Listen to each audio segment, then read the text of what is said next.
We landed our first deal, and then, nervous as hell, we were wondering what the hell we were going to do once we get this property under contract.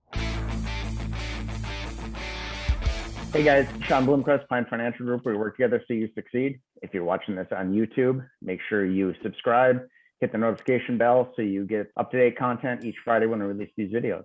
Today, we're going to do another client case study, and this time we're going to talk to our good friend Anthony Verch with HC Revolutions. He did a project recently that started out in one direction, kind of went another direction, and he made a heck of a profit on it, even in these tight times we're facing right now in the real estate market. So welcome, Anthony. Thanks for joining us. Thanks for having me. Glad to be on. Yeah. So like we did a couple of weeks ago, Kevin did a client case study with a good client of ours out in Colorado.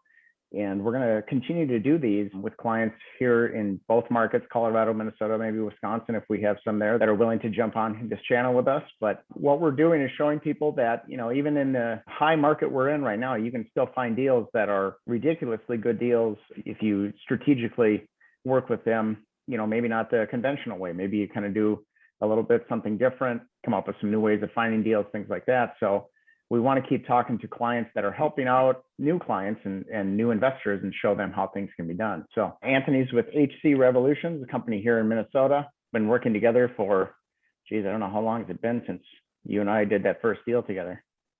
It's been over 6 years ago. Wow. Okay. So 6 years ago. So Anthony, why don't you give us a little bit of your background, maybe how you got started, give a little glimpse of that first deal, how that went, if it went good, if it went sideways, what happened, and let's meet you. All right. Well, yeah, like I said, my name is Anthony Verch. I'm with HC Revolutions. So the company is owned by myself and my wife, Cassie. We got into real estate in about 2014. We started to dive in and educate ourselves through a mentorship program. Prior to joining that, we had very little knowledge of real estate. Both of us had bought our first homes. I bought my first house in 2006, her first house in 2010. And so we were familiar with renting because we had moved in and consolidated and kept one house as a rental prior to our journey and jumping into real estate. But other than that, we were very new. We started attending like all different local meetups, and that's how I met Sean at Pine Financial. He hosted a couple meetings a month, and I would make sure I attended. And from there, we followed the stuff that they taught us about how to find deals and network. And we landed our first deal, and then, nervous as hell, we were wondering what the hell we were going to do once we get this property under contract and where we're going to get the money. We actually approached Sean at Pine, and he was able to fund the entire project and help us out with the scope of work and actually save us a bunch of money. But then also we decided to be stubborn and do a bunch of work ourselves, and it costed us a bunch of money. So something that should have been about a $60,000 profit ended up being about a $30,000 profit. But it was a good learning experience. It definitely taught us about what we can and can't do and what we're limited to, because my wife and I, at the time, we both had full-time jobs. So we would work on it as we had time and see fit, where we should have hired the contractors and, followed the systems we were taught instead of thinking that we could reinvent the wheel or save us some money, because in the long run, it ended up costing us money. But the greatest thing about that deal is we had no money out of pocket. We were able to turn it around in about 6 months, and it was a $30,000 profit. And a lot of insight and knowledge came from Sean and saved us money on certain things we didn't need to include in our rehab. In our eyes, I guess we wanted to give a property that was perfect when we realized perfection costs a lot of money, but it turned out to be a very nice home. And perfection prices you out of affordable. So we had to scale back on some things, but it ended up turning out to be a great rehab project and a great learning process for us. And fast forward a few years, jumping into the current real estate market, we've still had some great success, which kind of leads us to another project that was funded by Pine Financial. And you want me to go ahead and jump into that, John, right now? Well, yeah. So before we jump into that, I was going to say, so that first one you did, there was some education involved with it, like you said, from being what the profit could have been to what it ended up being. The great thing was you still made a heck of a good profit on it. I mean, $30,000 is nothing to shake a stick at. So that essentially got the ball rolling for you guys, and you're now doing this full time, correct? Most definitely. Yeah. The $30,000 profit paid for our mentorship program that we bought into, so we're basically starting out at zero money into our education after our first flip. And prior to us selling that one, so mid flip, we ended up acquiring another property and then another property. So we had our first three flips within the same year. So that was kind of a very nerve-wracking event. One ended up transforming into a tear down, a lot, a subdivision, new construction, and smaller multifamily. So it was kind of crazy, the turn of events where we went from knowing nothing to learning a lot, like a crash course. And it was very beneficial, just having a great network and knowledge behind the people that we worked with. And yeah, in 2017 I was able to leave my full-time job and do real estate investment and development full-time, and that's been an eye-opener for us. It teaches you to be efficient with your time, but also to enjoy a little bit of freedom that real estate can bring if you do it right. So yeah, I mean, the education that we got from doing stuff wrong and still making a profit, it taught us how to do things right and make more of a profit. Right on, right on. Well, that's great to hear. So as far as this project we're going to talk about, because we're on YouTube, this is obviously can be a national audience, so people may not be familiar with the area, but this project that you're going to talk about was in Wisconsin, correct? Yes. And it was essentially right on the border of Minnesota and Wisconsin, right along the river in a smaller town. Why don't you kind of give us the basics of where it was at, maybe how you found the deal, and then let's talk about the numbers on it and how that all shook out, what your plan was and how it adjusted on the fly and things like that, just to give people a little bit of background and then the numbers on the deal itself. Okay.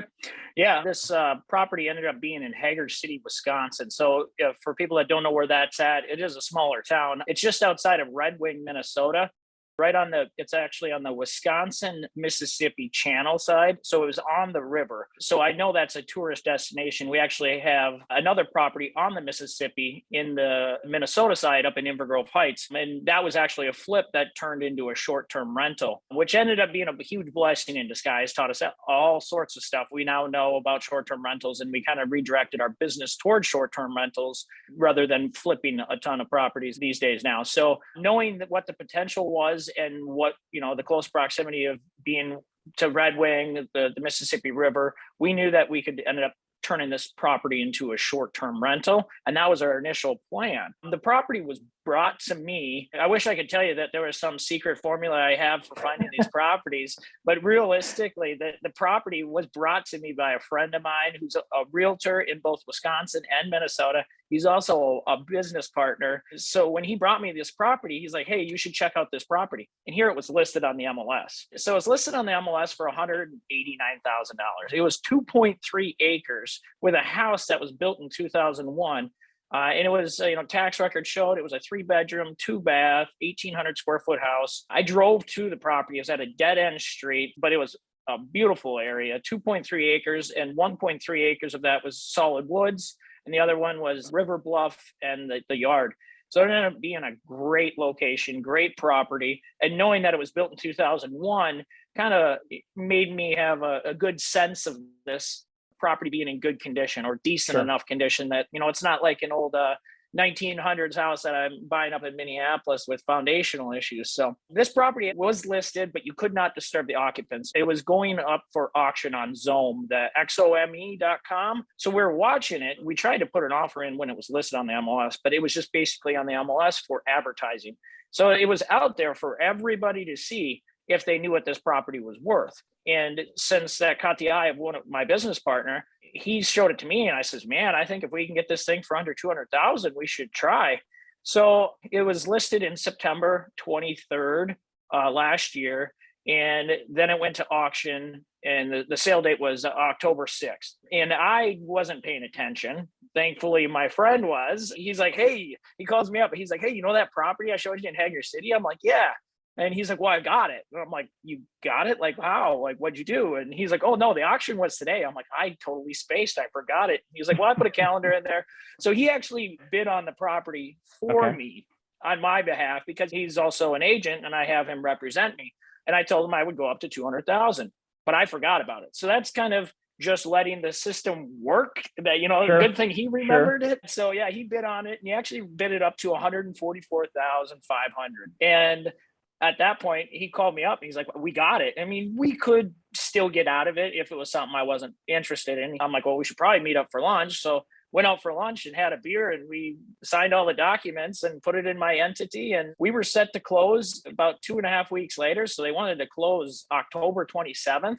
But I had some due diligence I wanted to do because I don't do a ton of due diligence on a property that's going up for auction because it's like, hey, I might not get it. Once I get Yep. it under contract, it's like, well, I know what due diligence I need to do. Yep. I probably should have spent a little more time on this one. However, I reached out to the county, the planning and zoning. Since it was 2.3 acres, I was looking at subdividing it Mhm. and keeping the house as a short-term rental, and then maybe potentially building on it, having a cabin for myself. Or if I were to flip it, or there's so many different options, but I wanted to call and start doing some due diligence with the county. Turns out I was able to subdivide it and do 1 acre parcels as long as I had a turnaround at the end of the street, because it was a dead end and there was Yep. enough land to do this. So now I'm thinking, now I have two river frontage between the both of them, or the one property I ended up buying was 182 feet of the Mississippi River frontage. Beautiful. It's up on a bluff, but there's trails that led down to the river. So I could have subdivided and had two riverfront properties, because then it would have been equal to the other homes in the area, where this one was, it had twice the river frontage, Sure. which was a huge plus for us on this one. Anyway, so I had my title company delay closing as long as we possibly could. And I don't know if anybody's ever bought off any auction sites. They want to close now. Yeah. So they're hounding you. So I have my title company delay it, because between my investors and I, we could have paid cash for this thing, but we didn't know exactly what we are going to do for it. It was occupied with the prior people that lived there's daughter. So that the husband that used to live there, his daughter was living in the building. I mean, it was habitable, but barely. I wouldn't want to live there at the time. It was just, so basically she's squatting in this property because foreclosures happen really fast in Wisconsin compared to Minnesota. Every state's a bit different. So I was nervous about this when I had it under contract, because of COVID, and we had the eviction moratorium in place. We didn't know what we could do. So I actually talked with the sheriff to see if I had to do a formal eviction, and if I even could do an eviction. And since it went into foreclosure, it was something where I could do a formal eviction and it would get pushed through, because it wasn't because of non-payment or anything. And I was inheriting the people that were in the property. So I wanted to make sure I had an avenue to get them out. However, they had been in contact with the sheriff and wondering what was going on with the sale of it, and everything got delayed on the sale because of COVID. So they got to stay in there a lot longer than they originally anticipated. And Sure. so the sheriff actually passed along my info to the old owner, and I talked with him. And at first he was real standoffish. Then he was really nice to work with, and then he was kind of standoffish. So there was a lot of ups and downs, roller coasters. So it wasn't an easy battle to figure out how we were going to do it. And I didn't want to close on this property until I had an idea of when they would be out. And I also talked to my bank, because I needed my pre-approval letters. And my bank is like, well, we're a month and a half out on appraisals. And it was going to be tough to get an appraisal done on the property when it's occupied, and if they're not willing to work with me. So I tried to offer cash for keys to get them out of there. And then that's when I turned to Pine Financial, and I says, hey, I got this property. I think it's worth $300,000 as it sits. It'll be worth a hell of a lot more when I get done with it. I plan to fix it up and then refinance and keep it as a short-term rental. So I talked with my bank. My bank approved me for the loan on the refinance. So I had Pine go ahead and write the loan for a fix and flip to put in about like $30,000, just get it up and going. I didn't need to do much for the rehab side of it, because I actually did get a little walkthrough from the owner's daughter. She was able to let me in, and I ran through the property and just threw a quick scope of work together, which it was in decent shape. It just needed all new flooring. It was just very dirty. So with that, Pine Financial was able to go ahead and get the financing put together within 10 days. And we closed on the thing November 13th. I waited until January 1st. The owners agreed to be out by January 1st. I gave them time because it was going to take me at least 45 days to get them out. So I thought if I gave them 45 days and they honored their word, I'd be happy. So they ended up getting out shortly after January 1st. I think it was January 6th.